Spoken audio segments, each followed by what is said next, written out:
comes in कि 90s queen, हम सब आपको अभी भी queen ही मानते हैं. Tell us the very first reason you said yes to the film. I think this show came to me 10 years ago.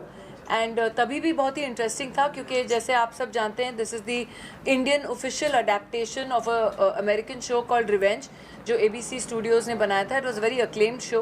तो ये उसका अडेप्टेशन है जो मेरे पास पहले भी आया था लेकिन अंडर डिफरेंट सर्कमस्टांसेस. एंड अब जो इन्होंने पूरा अच्छी तरह जमा के 10 years हेंस हम सब वापस वही शो बना रहे हैं. तो कहीं ना कहीं ये शो मैं करने ही वाली थी चाहे तब या आज या कल.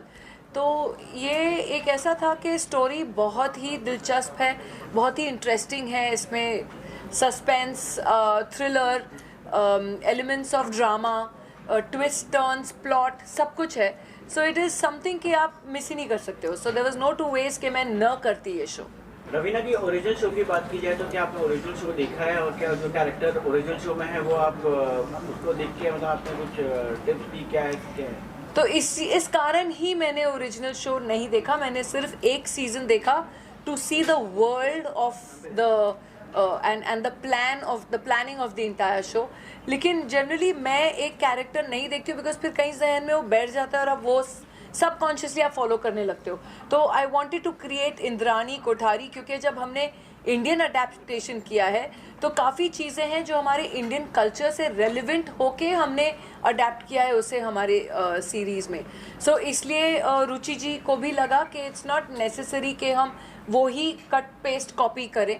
देयर इज़ अ लॉट जो बहुत चेंजेस हम लाए हैं इस शो में which makes it even more interesting and more identifiable with our audiences.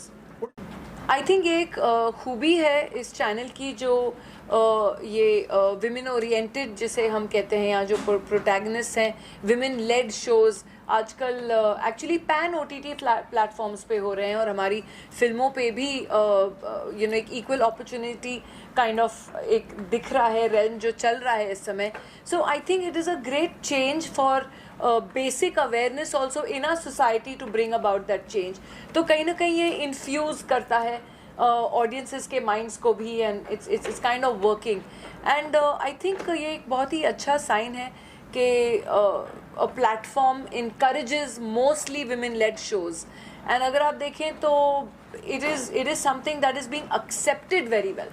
So एक acceptance जो है वो भी बहुत ज़रूरी है क्योंकि आप जो है आप you can keep making content लेकिन अगर ऑडियंस नहीं एक्सेप्ट करे तो वो कंटेंट नहीं चलेगा. लेकिन मतलब ऑडियंस की तरफ से भी ये एक्सेप्टेंस है. So in basically I feel in society it's a great change. I think आप देखेंगे रमिका सेन और इंद्रानी कोठारी में और जो पिछला मैंने कस्तूरी डोगरा की आरान्यक में तीनों ही किरदार बहुत ही अपने आप में अलग किस्म के कैरेक्टर्स हैं. एंड कहीं ना कहीं हमको as what I am as a person भुला के उस कैरेक्टर के शूज़ में घुसना बहुत ज़रूरी हो जाता है. एंड वो ही कोशिश करते हैं चाहे मैं हूँ चाहे वरुण हो या नम्रता हो. सब एक्टर्स यही कोशिश करते हैं. कोशिश जारी है. बाकी लोगों को पसंद आए तो बहुत ही अच्छा होगा. नम्रता आपसे पूछना चाहूँगा कैसा एक्सपीरियंस रहा इतनी दिग्गज कलाकार के साथ काम करने के लिए. वरुण आपसे भी जानना चाहूँगा क्या सीखने को मिला. आई थिंक ये सीखने को मिला कि हार्ड वर्क हमेशा कंटिन्यू रखना पड़ता है. वो जो हंगर होता है एक आर्टिस्ट में वो हमेशा कंटिन्यू रखना पड़ता है चाहे आपने कितने भी अवार्ड जीते हो. रिगार्डलेस आपको सेट पे आना है उतनी ही मेहनत करनी है उतना ही प्रेप करना है. And I think Raveena ma'am से मैंने यही चीज़ सीखी है. नहीं बिल्कुल आई थिंक सेम मेरे लिए भी इतना प्रोफेशनलिज्म डिसिप्लिन हंगर अभी भी इनमें देखना बहुत ही इंस्पायरिंग था मेरे लिए क्योंकि that's what I aspire to be. और आई होप कि इनकी जो कला है टैलेंट है I have imbibed a little bit. बहुत ही एनरिचिंग एक्सपीरियंस रहा मेरे लिए. There are two questions. Do you think the sense of responsibility goes up on your shoulder when people appreciate your work even today in the current scenario? जितना भी जो भी काम आप करते हैं बड़ा सराहा जाता है. जो आपके दौर के वक्त में एक्ट्रेस या फीमेल एक्ट्रेस रही हैं विद ऑल ड्यू रिस्पेक्ट वो नहीं है फील्ड के अंदर लेकिन ये still going on. What is that one thing keeps you going on. देखिए मैं दूसरों के लिए नहीं लेकिन मैं अपने आप के लिए तो कह सकती हूँ कि मैंने I have always chosen quality over quantity. And कहीं ना कहीं आई थिंक अगर आप टैलेंटेड हो हार्ड वर्किंग हो एंड सिंसियर और एक ऑनेस्टी हो अपने काम के साथ तो आपसे कोई आपका काम नहीं छीन के लेके जा सकता है. तो maybe the choice of roles and I have been lucky also थोड़ा बहुत लक की भी बहुत ज़रूरत होती है, क्योंकि बहुत बार होता है हम बहुत मेहनत करते हैं और कभी कभी कुछ चीज़ नहीं चलती है तो ऐसे एक ठेस सी पहुंच जाती है दिल में। लेकिन I have been lucky also, कृपा रही है, ईश्वर की कृपा रही है, ऑडियंस की कृपा रही है कि उन्होंने मुझे हर किरदार में एक्सेप्ट किया। एंड वो मेहनत अभी भी जारी है।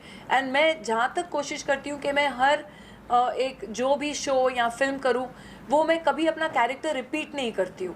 आई ट्राई एंड डू के हर एक अलग ही अंदाज में एक अलग ही तरीके का किरदार हो, तो मुझे भी मज़ा आता है करने में, मुझे एक चुनौती सी लगती है एंड आई होप ऑडियंस को भी मज़ा आए। And what was your first day in the shooting with her? Planning जितनी भी की थी मैंने 7 दिन की प्लानिंग की थी वो सब ऐसे डब्बे में चली गई, क्योंकि इनको देख के you feel larger than life. When she enters a room वो एक एनर्जी लेके आती है and but again she made everything so comfortable कि हमको कभी घबराहट हुई नहीं सेट पे, तो बहुत ईजी टू वर्क था। After I met her, obviously before मैं काफ़ी डरा हुआ था कि पता नहीं मैं कैसे बात कर पाऊँगा, मैं अपना रोल सही से निभा पाऊँगा नहीं निभा पाऊँगा, but she made things so easy कि मेरे लिए ये शो करना आसान हो गया। नहीं, मैं बहुत शाय थी पहली मुलाकात में, लेकिन हम पहले लुक टेस्ट में मिले थे और फिर बहुत सारी रीडिंग्स की थी, तो जो भी नर्वसनेस थी वो उसमें ही यूज़ अप हो गई। और फिर जब हम सेट पे थे एंड बाय दैट टाइम हमारी बहुत सारे रीडिंग्स हुए थे, तो we got to know each other. और वो इतनी वार्म है, इतनी प्रोफेशनल है, she is there to play her character and वो इंश्योर करती है कि सब उनके आसपास हैप्पी और सिक्योर फील कर रहे हैं, तो it was just a lot of fun.